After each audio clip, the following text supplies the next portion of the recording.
จ้าชื่อหยังนางขมือกคำบางนางขมือกขะเบือกนางขมือกเอ้าพี่น้องเอ้ยขวังเขาวังอืมเจ้าได้ใช่เขานี่ชื่อหยังเราฉากชื่อสร้างจักปีแหละเจ้าอายุจักปีเฮานี่แมนอะเท่าอะเท่าเอาถามไผบ่นี่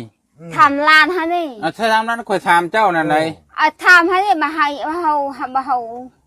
าเจ้าบ่จักบ่ฮู้บ่บ่แต่มา